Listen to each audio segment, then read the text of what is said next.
Welkom bij het programma Gewest Friesland, wat reportages uitstuurt die in Friesland maken binnen in het programma Van Gewest tot Gewest, wat van 1964 rond 2003 uitstuurt waar bij NOS, bij NPS en TS werd het maar zit. Het zit nooit bij de NTR en die stelt deze bijdragen beschikbaar zodat we ze Jim ik channel te kennen.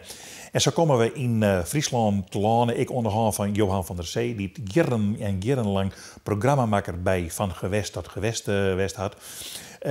Wie dat altijd moeilijk om reportages te maken, want daar ging het een beetje om, die net in het huddenij zitten, maar wel provinciaal wat karakter hingen, zeg maar zeggen. Ja, nou, vooral in het begin wie het zo dat wij mochten dan doen wat het journaal net hier en wat de omroepvereniging, wat die echt net onkwamen. Dus dat was al een beperking. Ik weet nou dat we zo'n keer het vierliep doen in Weesum.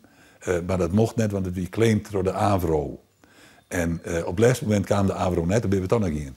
Maar later was dat oors, konden we zelf een beetje bepalen wat we dwan woonden. En woonden we dingen dwan die net alleen voor die provincie, maar voor het hele land nieuwsgierig waren. Maar die neem dan ik, waren dat toch wat meer toeristische, recreatieve uitzendingen, daar maar heen? Dat hebben we echt dien, dat we echt wel, want onder dezelfde afdeling voelen de toeristische tips. Dat we echt onder die baas. En we hebben een periode gehad dat we echt de teksten van de toeristische tips lezen.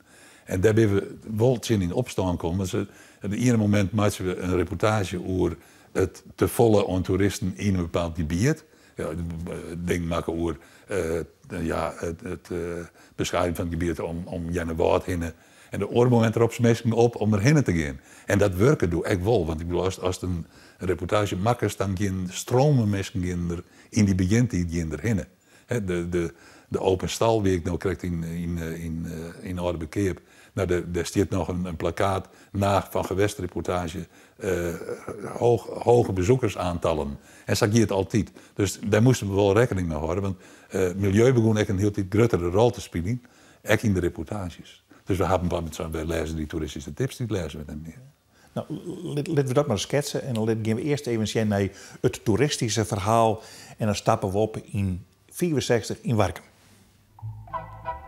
Wie met de trein op het station van het Friese stadje Workum arriveert, kan het treffen dat buiten op het stationsplein een echte Jan Plezier op hem staat te wachten. Enkele malen per maand organiseert de Vereniging voor Vreemdelingenverkeer in het zomerseizoen een rit van het station door de stad naar het IJsselmeerstrand.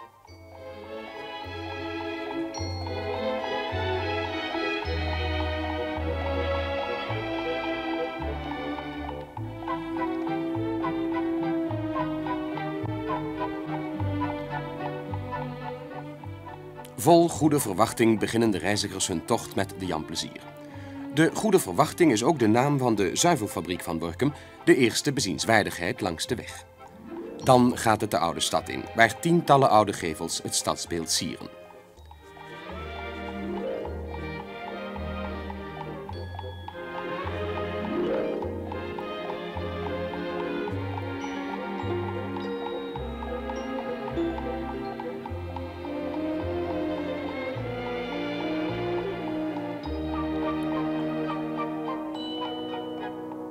Hier passeert de Jan Plezier de Rooms-Katholieke kerk van Workum, die in een feestkleedje is gestoken omdat juist jongstleden zondag een jonge priester de eerste mis in zijn geboortestad heeft opgedragen.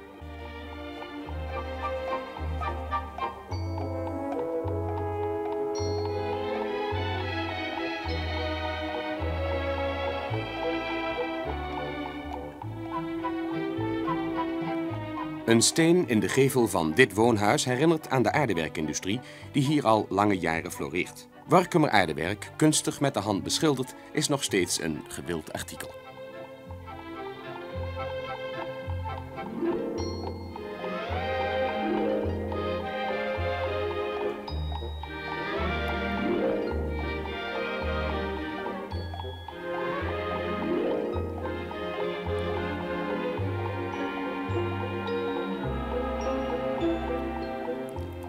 Na dit uitstapje rijdt de Jan Plezier ons weer verder de stad in.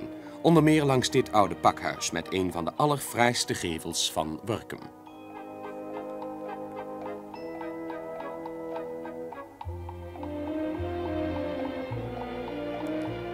En hier zijn we in het hart van Workum, met het waaggebouw uit 1650 dat binnenkort zal worden ingericht als oudheidskamer en de 16e-eeuwse hervormde kerk waarin we even een kijkje gaan nemen.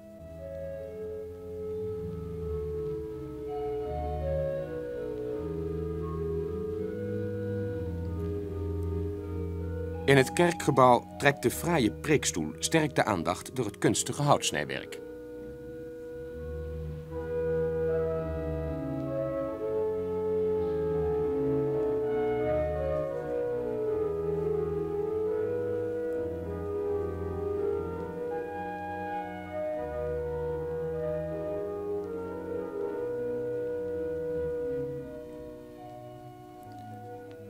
Het meest bekend is de kerk van Workum om zijn lijkbaren, voor ieder gilde één.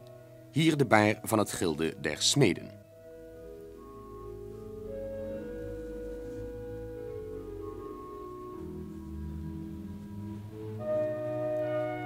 Werd met een van deze lijkbaren de heer Sinkel van de winkel van Sinkel uit Leeuwarden hier ten grave gedragen? We weten het niet. Wel staat vast dat deze middenstander tijdens een bootreis van Leeuwarden naar Amsterdam op de Zuiderzee verdronk. Zijn lijk spoelde aan op het strand van Workum en ligt hier op het kerkhof begraven. Dan voert de Jan Plezier ons weer verder. Nu naar het einddoel van onze reis, het strand van Workum.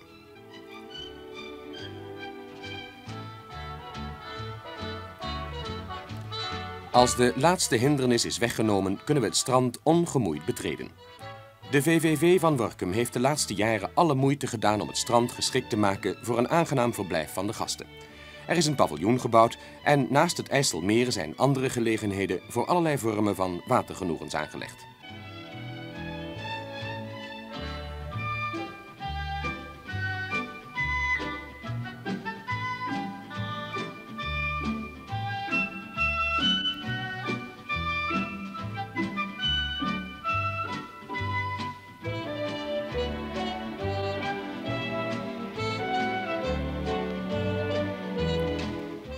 Naast al deze sportgenoegens biedt het strand van Workum ook ruimschoots gelegenheid voor het plaatsen van tent of caravan.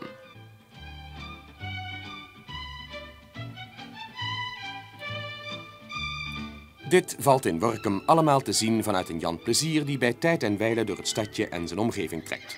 Graag zou de VVV zo'n tocht dagelijks organiseren, maar daarvoor is een vaste koetsier nodig en die is er niet. Dat zo'n koetsier nog eens komt opdagen is de wens van de inwoners van het rustieke stadje aan het IJsselmeer.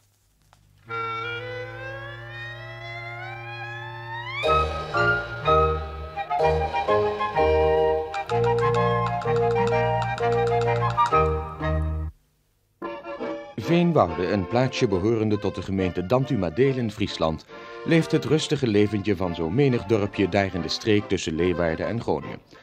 Maar toch heeft daar deze week een gebeurtenis plaatsgehad die het vermelden waard is, omdat een brok historie in steen gehouden voor het nageslacht is bewaard.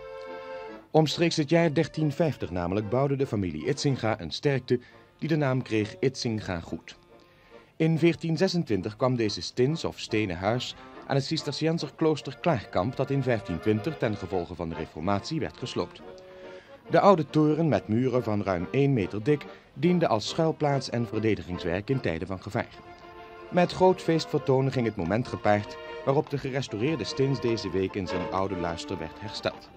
Een heugelijk feit, want die schierstins, zo genoemd omdat het pij van de monniken grijs of skier was, is een uniek monument dat vele malen dreigde te worden afgebroken.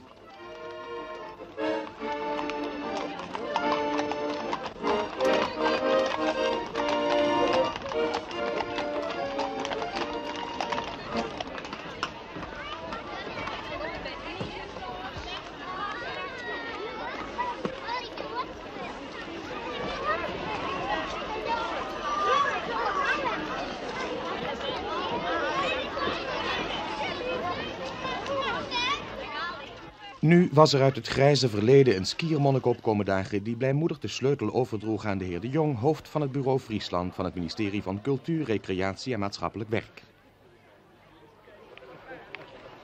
Geachte heer De Jong, genodigden, edelachtbare heren. Wat een verrassing om mij hier te inviteren. Ons klooster Klaarkamp, aan de Heilige Maagd gewijd, besteden aan cultuur, recreatie en maatschappelijk werk de tijd. Veenwouden heeft thans een historisch monument, zoals ik het voor eeuwen heb gekend. 500 jaar bewaarde ik deze sleutel met veel zorg en pijn. En draag hem thans blijmoedig over, eens moet dat toch zijn. Ik doe in het vast vertrouwen dat men bereid is voor te bouwen op hetgeen wij eens begonnen zijn. De fakkel draag ik hierbij over aan het huidig en het komende geslacht. Bescheiden trek ik mij terug. Mijn taak is thans volbracht. Eerwaarde, mag ik u zeer hartelijk dank zeggen.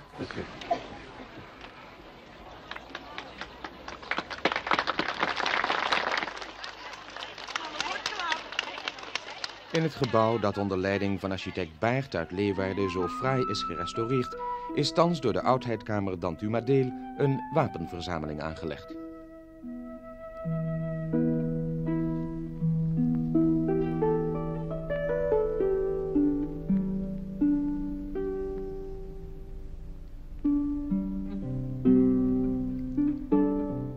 Hier in de voormalige paterskamer zien we deze kuras met helm die door de Franse garde omstreeks 1870 werd gebruikt.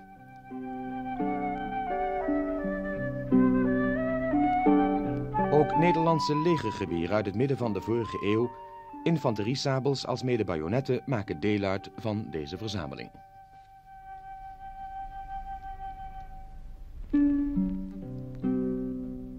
Dit is een model van een voorlaatkanon met bronzen loop.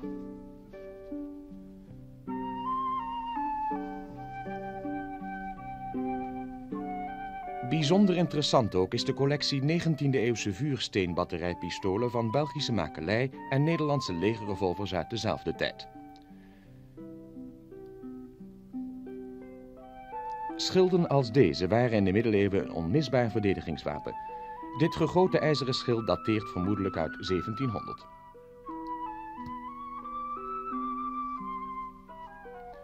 Boven de paterskamer lag oorspronkelijk de fraterskamer en ook hier treft de belangstellende thans een boeiende verzameling van voornamelijk oude prenten en schilderijen aan.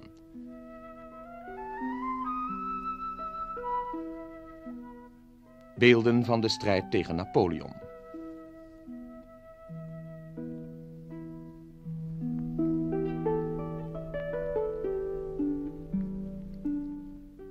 Een portret van koning Willem I. Een afbeelding van de Friese admiraal Tjerk Hiddes. Maar de Schiersteens in Veenwouden is meer dan dit.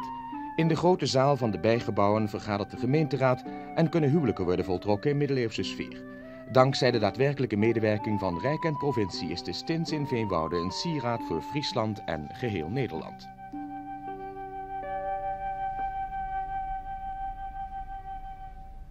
De wie in die recreatieve sfeer natuurlijk volle meer. De wie allerhande mensen die ter verschillende gedachten horen. Waar net dan vregen, denk ik. Ze lieten gewoon zien, nou, dat is leuk en dat willen de mensen wel zien. Dat wie ik, Laurens ten Katen hier door het programma van de Gekken. Als het oorsprong was, daar waren ik net zo'n soort oorsprong. Maar dat waren binnen de provincie ik wel behoorlijk negatief die over het programma. Ja, maar we zien het toch in de 60 jaren in de periode dat je wel discussies hingen over van wat goed wie en wat net goed. Ja.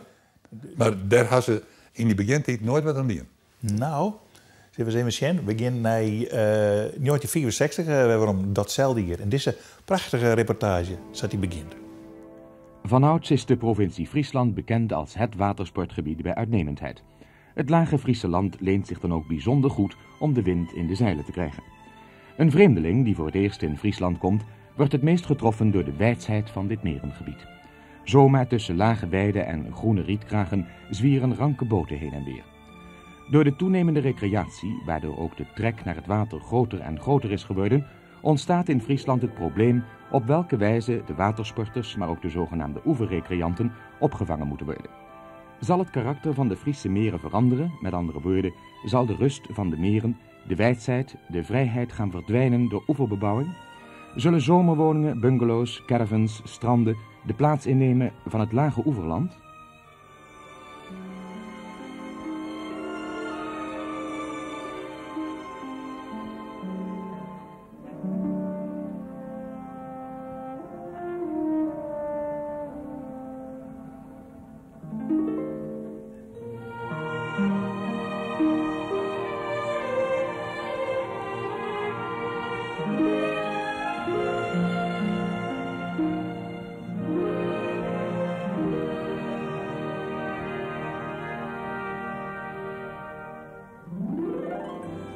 Donderdag 24 juni werd in Leeuwarden een studiedag voor de oeverrecreatie gehouden en naar aanleiding daarvan hadden we enkele gesprekken met Friese deskundigen.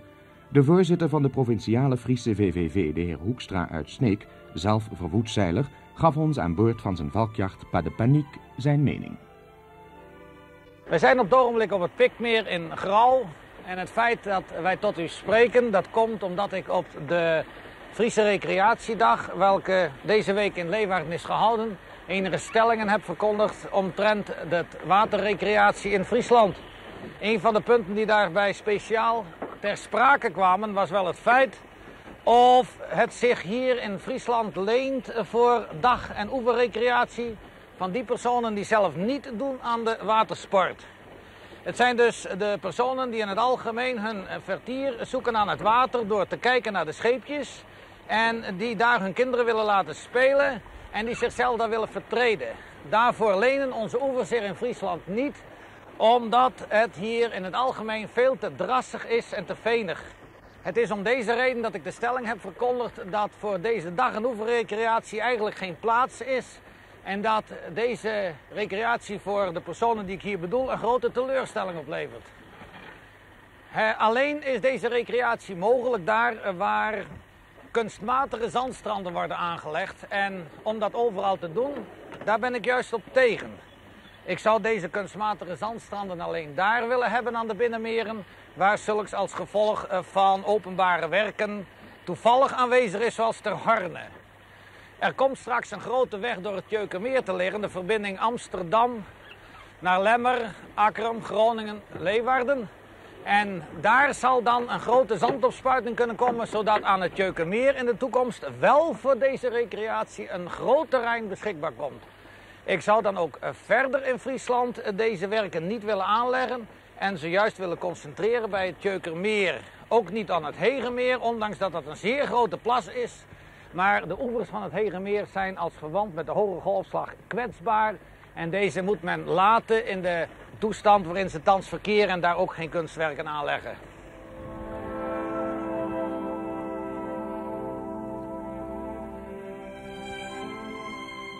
Dat was dus de visie van de heer Hoekstra. Maar wat is nu de mening van de burgemeesters van de vele Friese watersportgemeenten, van de heer Anker bijvoorbeeld, burgemeester van de gemeente Utingeradeel, die in Ter Horne een kunstmatig strand heeft? Ik moet beginnen met u te zeggen dat ik op het standpunt sta dat de landrot net zo goed recht heeft op de oever langs de meren dan de watersporter. En het is op het ogenblik zo dat zo ongeveer 7 miljoen mensen hier in Nederland met vakantie gaan. Natuurlijk een groot deel ook naar het buitenland, maar er komen omgekeerd weer buitenlanders naar hier. En als ik me niet vergis, dan zal het in 1980 wel tot 9 miljoen oplopen. Dan is het vanzelfsprekend dat grote delen van het volk graag aan de Friese meeroevers willen recreëren. Nu is het vanzelfsprekend dat wij niet al die meeroevers moeten ontsluiten. Die meeroevers die lenen zich ook niet voor direct gebruik. Die meeroevers die zijn venig over het algemeen. En om lekker te kunnen zwemmen, dan moet je zand hebben. Er moet dus wat aan gedaan worden. En omdat die meeroevers nu eenmaal venig zijn, is het niet mogelijk om nu overal maar recreatie mogelijk te maken. Wij zullen dat planmatig en deskundig moeten doen. We zullen de plaatsen moeten uitzoeken die daar in de eerste plaats geschikt voor zijn, zonder dat het landschap schoon daar te veel door wordt aangetast. Daar moet ook zijn een goede afvoer van water en vuil. Zeer belangrijk. Er zijn nog andere mogelijkheden om je te recreëren aan het water. Ik denk aan de caravan, aan de tent, aan het tenthuisje. De vraag is dan, waar moet je deze huisvestingsmogelijkheden laten? Niet direct mijn zinziens aan de meeroever. Die tenten die zijn veelkleurig, aardig. En aan een lange meeroever kunnen ze een fleurig aanblik geven. Maar in een klein meertje kan het toch gauw storend worden. En vooral ook caravans op zichzelf heel aardig, maar kunnen door hun totaliteit toch wel een rommelige indruk geven. Ook de woonschepen zullen we moeten concentreren en de hele zaak, als het kan, door beplanting wat camoufleren. Ik geloof dat, nogmaals, u te moeten zeggen, planmatig en deskundig zullen wij aan alle oevers waar mogelijk plaatsen moeten maken waar de dagjesmensen kunnen recreëren en waar ook de verblijfsrecreanten kunnen genieten van het water vanaf de oever. Hier zien we dus een voorbeeld van de wijze waarop op een betrekkelijk klein terrein, 7 hectare, een goed geoutilleerd recreatieterrein kan worden aangelegd. Op drukke dagen kunnen hier in Ter Horne 7000 personen tegelijk genieten van zon, wind en water.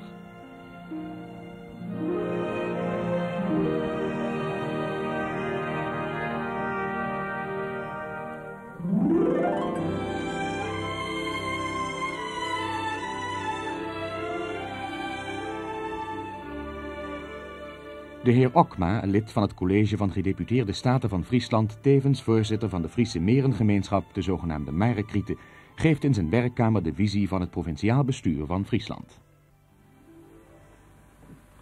Ik zou graag willen aansluiten bij wat de heer Anker voor mij gezegd heeft, namelijk dat er een grote behoefte is aan recreatieplaatsen voor de oeverrecreatie. Maar tegelijkertijd zou ik graag de indruk willen wegnemen die gevestigd zou kunnen zijn, namelijk dat wij hier eigenlijk zo weinig hebben in de provincie Friesland. Ik noem u enkele op, behalve het uitstekend geoutilleerde Ter Horne, Klein Zwitserland, Bergenmermeer, Zandgrond, het net gereed gekomen grote plan bij Leeuwarden, een ultramodern zwembad waar de eerste wedstrijd al in gehouden is en waar zich duizenden mensen in dit recreatieterrein zullen kunnen verpozen. Ik noem Langweer, uitstekende outillage gekregen voor de oeverrecreatie juist. Halverwege de Koevoordermeer zal een gelijksoortige accommodatie ontstaan. In de toekomst zal Oudega een rol mee gaan spelen. Als we nog even verder kijken buiten onze voormalige zeedijk, dan zien we de Holle Poorten bij Makkum, uitstekend geoutilleerd met een groot aantal bungalows. De Baai van Hinderlopen ontvangt ze met open armen bij elke mooie zomerdag, met behulp ook van een aardig badpaviljoen wat daar staat. We denken eens even naar Langweer, waar men een uitnemend strand heeft. En zo zou men kunnen doorgaan. Het gaat me iets te ver wanneer meneer Hoekstra zegt dat ons merengebied als zodanig er niet voor geschikt zal zijn. We moeten natuurlijk de gelegenheid benutten. Maar kijk, dat is helemaal de politiek van ons provinciaal bestuur. En ook met name dus van de gemeenten, waarin wij in het verband van het merenschap de Marekrieten nauw samenwerken, om het gebruik over onze merengebied, het is één boezem, te spreiden. En dat lukt. Dat doen wij graag. Wij hebben daarbij voor ogen het volgende, dat ieder recreant gelijke rechten heeft. Wij zorgen gaarne voor de watersporters, die zijn bijzonder welkom bij ons hier. Maar ook de oeverrecreanten hebben hun rechten. En die zijn bij ons ook in goede handen. Ik denk daarbij ook gaarne even aan de hengelsporters. Dat is een categorie die wel eens over klaagt dat ze vergeten worden. Maar we moeten tegelijkertijd ook zorgen de instandhouding van natuurschoon in ons merengebied. Een onvolprezen merengebied, het mooiste in de wereld. Al ben ik dan zelf een Fries die het zegt. Maar het is niet omdat ik het zeg, maar omdat het zo is. En in zijn reportage in 1964 leidt dus bijvoorbeeld burgemeester Anker van Uttengeredeel, de heid van de Joerdijkse advocaten, die leidt even uit aan de meesken van wat de problemen binnen als je oeverrecreatie willen in verhouding met watersport. Dus de problemen komen wel aan de water, maar op een nij meesken vertellen wat en dat wil ik geen vraag stellen. Nee. Wat eng eigenlijk. Dat ja, is, ja. Ik ga het net maar maken. Nee, want dat word je als journalist, word je dat dan net. Ja. En als programma toch ik net. Nee, maar dat winnen dus, in de begintijd winnen een aantal mensen, dat winnen geen programmamakers, dat winnen geen journalisten. Die zijn je bij van de televisie en je mag het nou vertellen. Een reactie op de ontstaansgeschiedenis, denk ik. De provincie komt eindelijk aan bod en dan altijd de bestuurders natuurlijk. Ja, maar meesken, je vond het wel mooi om dat even te zien. Je show je eigen provincie, je show de eigen meesken, je show de eigen dingen. De wie in die tijd, en door werkers toe bij de radio, ik net zo volle kritiek, denk ik, van meesken. Nee, volle minder. Ja. Ik weet ook nog dat ik door weekje al werk, maar een reportage maken over de dik tot Chocomar. En dat het heel moeilijk was om iemand te vinden die zei van... jongens, maar dat nou wel door dat mar heen. Iedereen weer optuin. Dan komt een fjouwerbaas dik door het zulke mar. Moeilijk om iemand te vinden. Ik had er ook wel in gevonden. Maar die zei, ja, het iedereen wel omheen kunnen. Maar wie oren journalistiek? Ja. Oké. We zullen er na week meer van, waarom binnen bij het programma Gewest Friesland, met reportages die het in Friesland maken waren in de rubriek Van Gewest tot Gewest.